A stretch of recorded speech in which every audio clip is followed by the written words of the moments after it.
প্রচন্ড গরম পড়ছে, আর এই গরমের মধ্যে আমরা চলে আসছি বাংলাদেশের সবচেয়ে বড় সাফারি পার্কে, গাজীপুর সাফারি পার্ক, যেটিকে এশিয়া মহাদেশের সবচেয়ে বড় সাফারি পার্ক বলা হলেও এটি আসলে এশিয়া মহাদেশের সবচেয়ে বড় সাফারি পার্ক না, কিন্তু এর আয়তনের কারণে এটিকে এশিয়া মহাদেশের অন্যতম একটি বড় সাফারি পার্ক হিসেবে বিবেচনা করা হয়। তাহলে চলুন একসাথে এই সাফারি পার্ক ঘুরে দেখা যাক। পার্কের মধ্যে প্রবেশ করতে হলে সর্বপ্রথম আমাকে 50 টাকা মূল্যের একটি টিকিট কিনতে হবে। টিকিট কেনার পর আমি যখন পার্কের গেটের দিকে যাচ্ছিলাম, আমি কিছু ঘোড়াকে ওই পার্কের গেটের সামনে ঘুরতে দেখেছিলাম। ওই ঘোড়াগুলো নাকি সবসময় পার্কের গেটের সামনেই থাকে, সো আপনারা চাইলে একটা নির্দিষ্ট টাকার বিনিময়ে ওই ঘোড়াগুলোতে চড়তে পারেন। সাফারি পার্কের গেট দিয়ে ঢুকতেই আপনারা সুন্দর একটা প্রাকৃতিক পরিবেশ দেখতে পারবেন।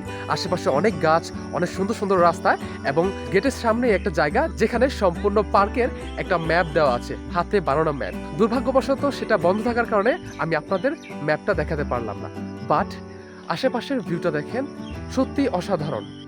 সাফারি পার্কের গেট দিয়ে ঢুকতেই সামনে একটা পুকুর দেখতে পারবেন, এবং পুকুরটা যখন আমার নজরে পড়লো দেখলাম পুকুরের মধ্যে কিছু পাখির এবং কিছু মাছের মূর্তি বানানো আছে, যেগুলো দূর থেকে খুব সুন্দর লাগতেছিল এবং সত্যিকারের মনে হচ্ছিল। শুধুমাত্র কিন্তু এখানে থাকা পশু পাখি আপনার নজর কাড়বে না, পাশাপাশি এখানকার যে প্রাকৃতিক দৃশ্যটা, এটা অবশ্যই আপনার নজর এবং মন দুটোই কাটতে চলেছে। মানুষ এই পার্কে আসে বন্যপ্রাণী দেখার জন্য, বাট আমার মনে হয় বন্যপ্রাণী দেখা ছাড়াও এই পার্কে দেখার মতন অনেক কিছু আছে, কারণ এই পার্কটির প্রাকৃতিক সৌন্দর্য অবশ্যই আপনাকে মুগ্ধ করতে চলেছে। বন্যপ্রাণী না দেখতে চাইলেও আপনি এই পার্কটি ঘুরে ঘুরে দেখতে পারবেন। আপনি এই পার্কের প্রতিটি কোনায় কোনায় প্রকৃতির অসম্ভব সুন্দর ছোঁয়া পাবেন। পরিবারের সাথে সময় কাটানোর জন্য এই পার্কটি ভালো একটা অপশন হতে পারে। বলতেই হবে প্রাকৃতিক সৌন্দর্যের দিক থেকে এই পার্কটা অতুলনীয়, বাট যদি এখন প্রচন্ড রোদ না থেকে একটু মেঘলা আকাশ থাকতো, সেক্ষেত্রে এই প্রাকৃতিক দৃশ্যটা আরো অনেক বেশি সুন্দর লাগতো।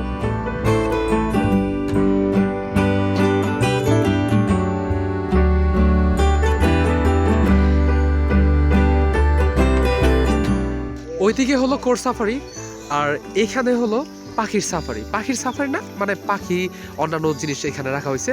সো এখানে প্রবেশ করার গেটটা হলো ওই জায়গায়। এই জায়গায় আপনারা খাঁচা দেখতে পাচ্ছেন, খাঁচার মধ্যে পাখির আওয়াজ শুনতে পাচ্ছি। সো এখানে মনে হয় সকল পাখি আছে, আর ওই সাইডে হয়তো অন্যান্য যেই পশু পাখি আছে। এখানে দেখতে পাচ্ছেন দুইটা ময়ূরের ভাস্কর্য, বাট একটা ময়ূরের মাথা নাই। আমার মনে হচ্ছে গত যে আন্দোলন ছিল, আন্দোলনের সময় কেউ ভাইগা দিচ্ছে এটার মাথা। আমি আরো ভাবতেছিলাম কোর সাফারিতে গিয়ে বাঘমামারে দেখবো, বাট বাঘমামা তো এখানে। মামা, এখানে বাঘের পাশাপাশি ওই জায়গায় চিতাবাঘ, তারপর ভালুক, এগুলোর মূর্তি বানানো আছে। কোর সাফারির ঠিক বাম পাশে এমন সুন্দর একটা জায়গা আছে, এটা বসার জন্য বা আড্ডা দেওয়ার জন্য পারফেক্ট। সো আপনি যদি আপনার ফ্যামিলি নিয়ে আসেন, অবশ্যই এখানে বসে কতক্ষণ রেস্ট নেবেন। আমি অনেক বেশি কনফিউশনে আছি, কারণ আমি বুঝতে পারতেছি না আগে কোর সাফারিতে যাব নাকি আগে পাখি দেখতে যাব, বা অন্যান্য যে পশু পাখি আছে পাখির সাথে সেগুলো দেখতে যাব। বাট আমার মনে হচ্ছে সর্বপ্রথমে কোর সাফারিতে যাওয়া দরকার। এইখানে ভালুক, তারপর বাঘ, সিংহ এগুলো আছে।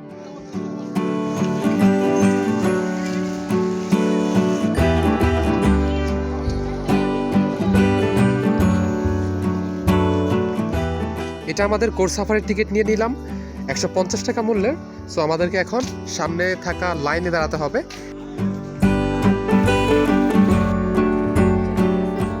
অবশেষে আমি বাসে উঠতে পারলাম। বাসে ওঠার পর দুর্ভাগ্যবশত আমি জানালার পাশের সিটটা পাইনি। সর্বপ্রথম দেখা মিলল জেব্রার। আমার জীবনের অন্যতম একটা সেরা মুহূর্ত ছিল সেটা, কারণ আমি সামনাসামনি জীবনের প্রথমবার জেব্রা দেখতেছি। এরপর দেখা মিলল জিরাফ, বিভিন্ন ধরনের হরিণ এবং আর অনেকগুলো প্রাণীর, যেগুলো নামও হয়তো আমি জানি না। জিরাফটা আমাদের থেকে অনেক দূরে ছিল, যার কারণে তেমন সুন্দরভাবে আমরা জিরাফের সৌন্দর্যটা উপভোগ করতে পারিনি। এরপর দেখা মিলল বাহুবলী খ্যাত যে বড় বড় ষাঁড়গুলো ছিল, বন্য ষাঁড়, সেই ষাঁড়গুলোর।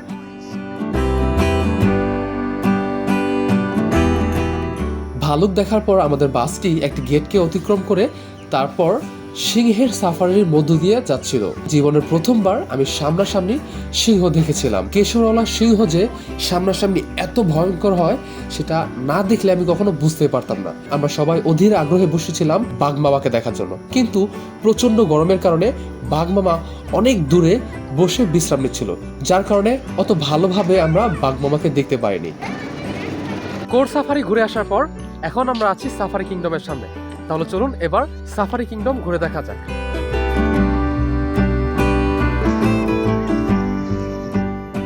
সাফারি কিংডমে প্রবেশ করার সময় আমি 100 টাকা মূল্যের একটি টিকিট কিনেছিলাম। এই টিকিটের মাধ্যমে আমি 5টা জায়গায় প্রবেশ করতে পারবো। সর্বপ্রথম দেখা মিলল ম্যাকাও ওয়ার্ল্ডের। আমি টিকিট শো করে ভিতরে প্রবেশ করার পর অসম্ভব সুন্দর সুন্দর কিছু ম্যাকাও বার্ডস দেখতে পেলাম, কিন্তু সেগুলো দূরে ছিল। আমি সেগুলোকে ডাকার পর 2টা ম্যাকাও বার্ড আমার কাছে এসেছিল। পার্সোনালি আমার এই পাখিগুলো অনেক ভালো লাগে, বাট এগুলো অনেক এক্সপেন্সিভ হওয়ার কারণে আমার কেনার সামর্থ্য নাই।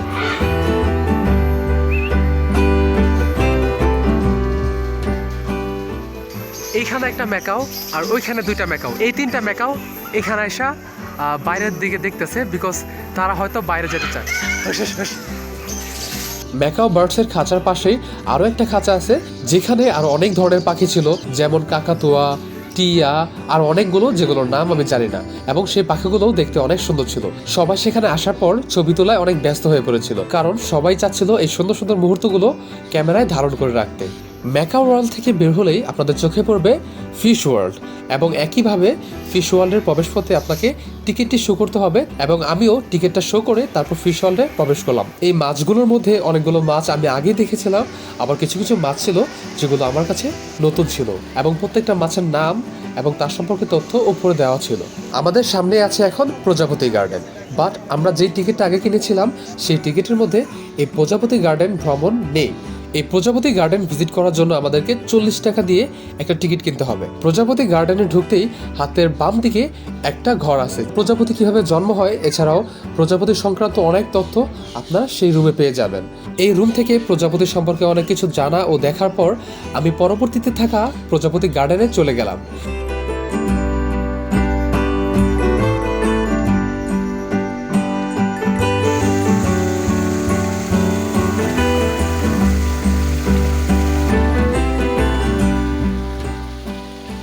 আমরা এখন আছি প্রজাপতি গার্ডেনে, এবং এই গার্ডেনে ঢোকার পর অনেকগুলো ফুল গাছ দেখতে পেলাম, পাশাপাশি অনেক প্রজাপতিও দেখতে পেলাম।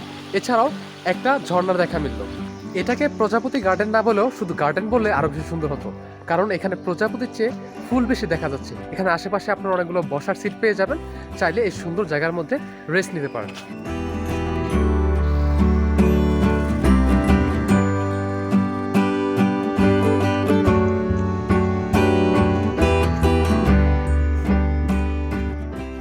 সামনে নাকি একটা ঝুলন্ত ব্রিজ আছে, এবং ঝুলন্ত ব্রিজ দেখতে হলে নাকি 10 টাকার টিকিট কিনতে হবে।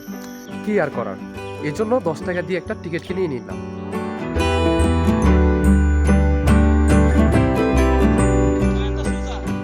এই সেই ঝুলন্ত ব্রিজ, যার জন্য আমাদেরকে 10 টাকা দিয়ে একটা টিকিট কিনতে হয়েছে। আহামরি এই ব্রিজটা অনেক বড় না বা এমন কিছু না যার জন্য টিকিট কিনতে হবে। এখন আছি আমরা বিশাল এক ময়ূরের খাঁচায়। এখানে অনেক অনেক ময়ূর আছে। আমি জীবনে কখনো সামনাসামনি ময়ূর দেখি নাই, সো আমি অনেক এক্সাইটেড ময়ূর দেখার জন্য। এই যে একটা ময়ূর দেখতে পাচ্ছেন এখানে শুয়ে রয়েছে, প্রচন্ড গরম তো তাই জন্য। ওই দূরে আরেকটা ময়ূর শুয়ে রয়েছে। ধনেশ পাখি যে এত বড় হয় আমি জানতামই না। প্রায় আমার সমান ছিল ধনেশ পাখিটা। ছোটবেলায় বইয়ের মধ্যে অনেক নাম পড়েছিলাম এই পাখিটার।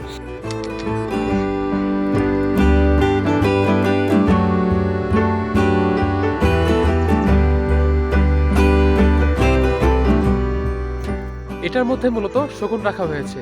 সো এটার ভিতরে অনেকগুলো শকুন আছে, কিন্তু দূরে, যার কারণে আমি দেখাতে পাচ্ছি না। তারপরেও দেখি জুম করে আপনাদেরকে দেখানো যায় নাকি। বাট জীবনের প্রথমবার আমি শকুন দেখতেছি সামনাসামনি। আসলে অনেক ভয়ঙ্কর প্রাণী।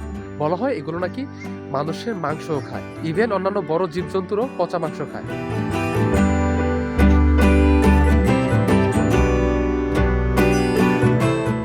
আমার পিছনে যে উট পাখিগুলো, এগুলো হলো আসলে উট পাখি। এক একটা উট পাখি আমার চেয়ে বড়।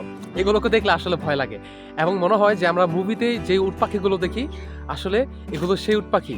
আপনি চাইলে এগুলোর উপর বসতে পারবেন, কারণ এক একটা ঘোড়ার মতন এবং বিশাল বড় বড়। এগুলো দেখলে বোঝা যায় আসলে উট পাখির ডিম যে ফুটবলের মতন বলা হয়, কেন বলা হয়।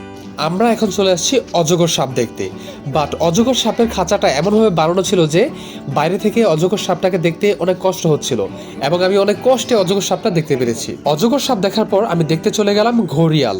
ঘড়িয়ালের পুকুরে যাওয়ার পর দেখলাম ঘড়িয়াল তার মাথাটা বের করে রাখছে পানির উপরে, এবং হঠাৎ করে আবার পানির নিচে ডুব দিয়ে চলে গেল।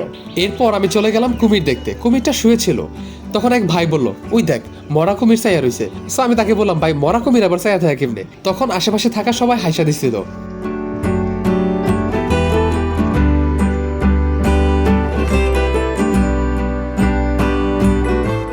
এখন আমরা চলে আসছি এই পার্কের মিউজিয়ামে। সেখানে আমি দেশি বিদেশি অনেক প্রাণীর ফসিল দেখতে পেয়েছি। অন্য রুমের মধ্যে সমুদ্রের যে মাছ বা জীবগুলো আছে সেগুলোর ফসিল দেখতে পারবেন। এই সমুদ্রের জীবগুলোকে একটা স্পেশাল লিকুইডের মাধ্যমে সংরক্ষণ করে রাখা হয়েছে। এই পার্কে আমি অনেক সুন্দর সুন্দর কিছু অভিজ্ঞতা অর্জন করেছি, অনেক সুন্দর সুন্দর কিছু মুহূর্ত অতিবাহিত করেছি। এই সুন্দর সুন্দর অভিজ্ঞতা ও মুহূর্তগুলো নিয়েই আমি এখন বাসায় ফিরছি।